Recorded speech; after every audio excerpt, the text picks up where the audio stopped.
네, 수고하셨습니다. 다음은 질의 순서가 되겠습니다. 각 의원님들의 질의는 우리 법사위가 오늘 10시에 국방부 현안보고를 듣도록 했는데 국방위원회에서 또 같은 시간대 국방부 현안보고를 듣도록 했습니다. 그런데 우리 법사위에서 먼저 준비를 한 상황이 돼서 국방위원장님과 협의를 해서 오늘 법사위가 먼저 현안보고를 듣도록 한 것입니다.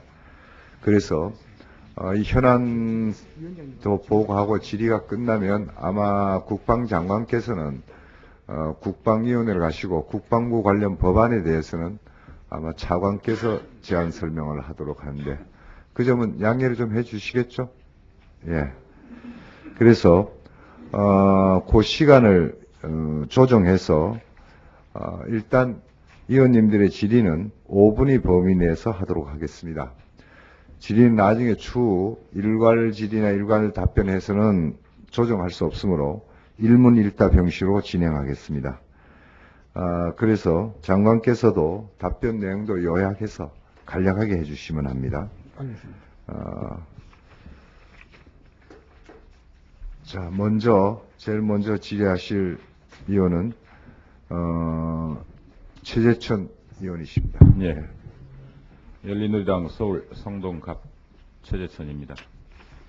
크게 두 가지로 묻겠습니다. 먼저 하나는 이번 진급 선발 평가 요소의 핵심 비리 혹은 왜곡 요소인 잠재 역량 평가 허구성에 대해서 묻습니다. 지금 표준평가 그러니까 자력평가가 85점이고 이 자력평가는 근무평정 50, 경력 20, 교육 10, 상훈 5로 돼 있고 잠재 역량평가는 15점인데 10점은 자기개발, 공과 사실, 부대 시험, 자질 덕목, 신체 체력 나머지 5점은 다시 평정, 경력, 교육, 지휘, 추천, 상훈 이런 식으로 세분화되고 있죠? 예. 이 85점은 현실적으로 대령까지 왔고 대령 7년차가 되면 거의 성적이 우수한 사람들이기 때문에 능력이 점수 차이가 불과 2점 내외 이 정도에 불과하죠? 예, 그렇습니다. 그래서 85점 만점이라면 82점에서 84점대에 주로 위치하고 있죠? 예.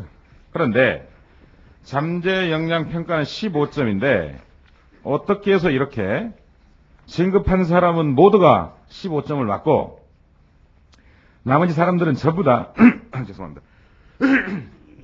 진급에서 탈락한 사람들은 왜 모조리 6점이나 7점대를 맞을 수밖에 없었는지 구체적인 근거가 있습니까? 자의적인 평가 아닙니까?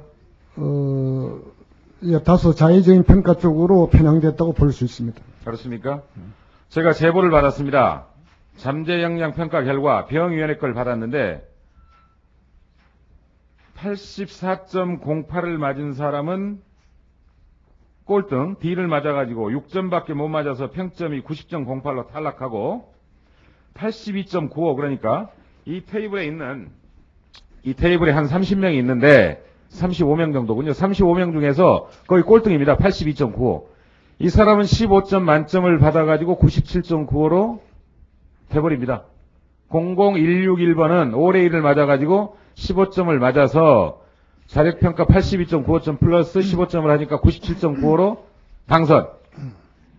그 다음에 00179는 84.08.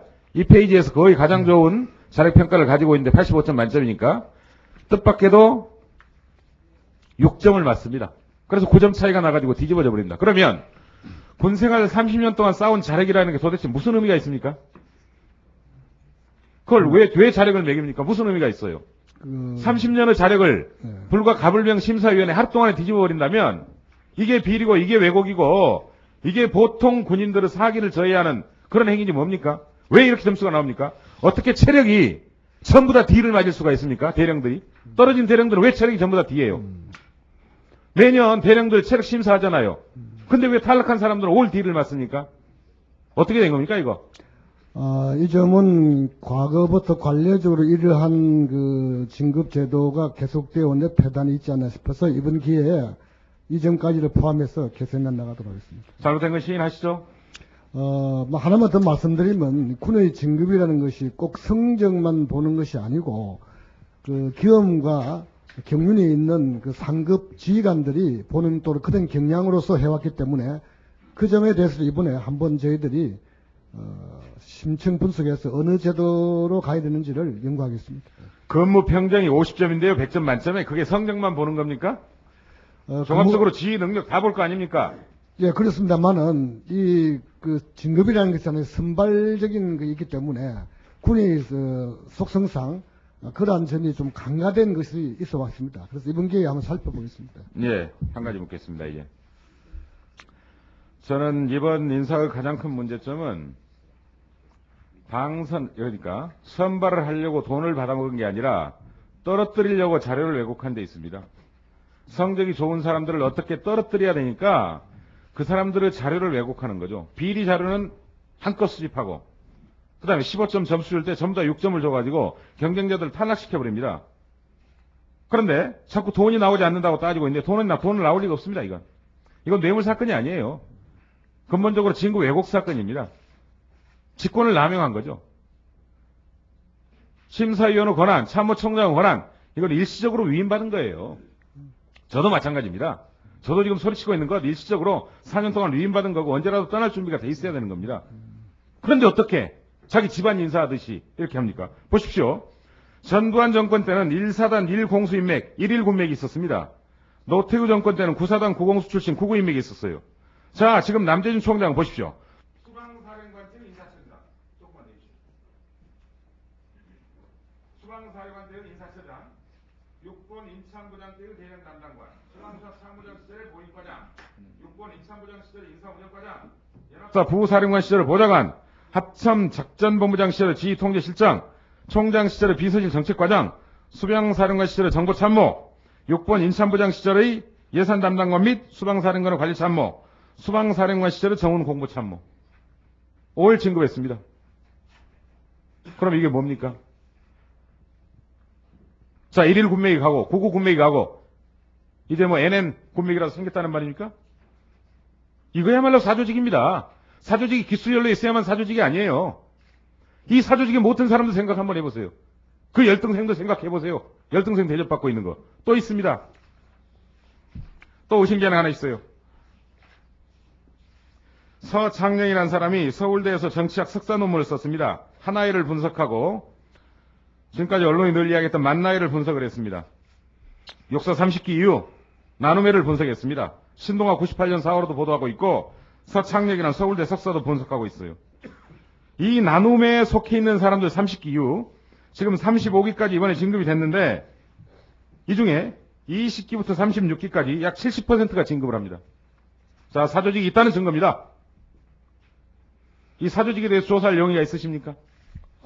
제가 부임해서 5개월 동안 사조직의 그 존재 유무에 대해서 확인 결과 현재는 확인된 바 없고요. 우리 존경하는 최원님, 이 군의 속성상 어떤 충성심과 단결 또 응집력 이런 관계로 대체적으로 사람을 뽑았을 때 어떤 편향된 그 경향이 나타나는 과거의 진리가 있어 왔습니다. 그래서 이 점에 대해서도 앞으로 저희들이 고쳐나갈 생각하고 있습니다. 제가 좀 긴 이야기지만은 선진국에서도 1, 2차 대전 때 그와 같은 그룹핑화한 진급 보직이 있어 왔기 때문에 이 점에 대해서는 저희들이 한번 미래를 위해서 잘 검토해 보겠습니다. 네, 시간 관계상 그만하겠습니다. 이상입니다. 고맙습니다.